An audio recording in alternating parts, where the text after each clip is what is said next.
Chapter 4, July 7th. Air. There's no air. Sarah flailed in the darkness, a silent scream tearing through her throat as if it could force oxygen into her lungs. She was underwater, or at least it felt like it. Cold pressure crushed her chest. Her limbs moved in slow motion through a thick, invisible current, pulling her deeper into a place where light didn't exist. Everything around her was dark, the kind of dark that felt alive, wrapping itself around her, tugging at her ankles like hands made of shadow. Her eyes stung and bulged, veins spidering across them, searching for an escape that wasn't there.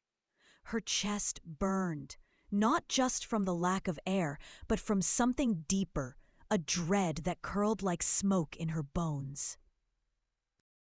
Then a sudden jolt. Sarah shot straight up in bed, hands still clawing at her throat, gasping like she'd just been born again. Her body trembled under the damp sheets, soaked in sweat. Each breath felt like it cut through her ribs. A low buzzing sound vibrated against the night. Her phone. She blinked, dazed as the dream clung to her like cobwebs.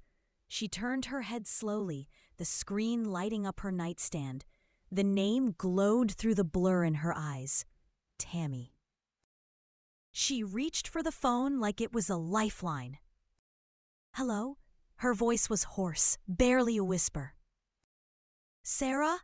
Tammy's voice cracked through the speaker, filled with panic and the kind of fear only a mother can feel. "Sarah, is Sammy with you?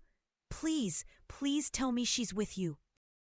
Sarah's stomach dropped. She sat up straighter, pressing the phone tighter to her ear. "No, Mrs. Hudson, Sammy's not here." Cammy was already crying. "When you saw her today, did she say anything? Anything about where she might go?" Sarah blinked, trying to clear the fog in her brain. "I didn't see her today.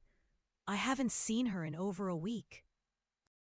"What?" Tammy's voice sharpened. "She said she was meeting up with you today." "She never showed." Sarah's voice trembled now. "I even stopped by your house. She wasn't there either." There was a long pause, then a muffled voice in the background. Oliver, maybe? And more frantic whispers. "She's not with Jonathan," Tammy finally said. "Oliver went over earlier. Her phone's upstairs, just sitting on her bed." Sarah felt it again, that same drowning sensation from the dream. It started in her chest and spread like black water through her veins. Where the hell was Sammy? "This isn't like her," Tammy wept. "She stays out late sometimes, but she always calls. She always lets us know. She would have said something." Sarah swallowed hard, heart racing now. She was silent for a second too long. "She's probably just at the lake or something," she said finally, forcing her voice to sound calm, to keep Tammy from spiraling further. "If she stops by here, I'll call you right away, I promise." "Thank you, sweetie," Tammy sniffled, the sound of heartbreak heavy in her breath. "I'm sending Oliver back out to look. I can't just sit here." The line clicked and Tammy was gone. Sarah sat there staring at her screen, the silence pressing down on her like a weight. Her fingers curled around her phone, knuckles white. "Where are you, Sammy?"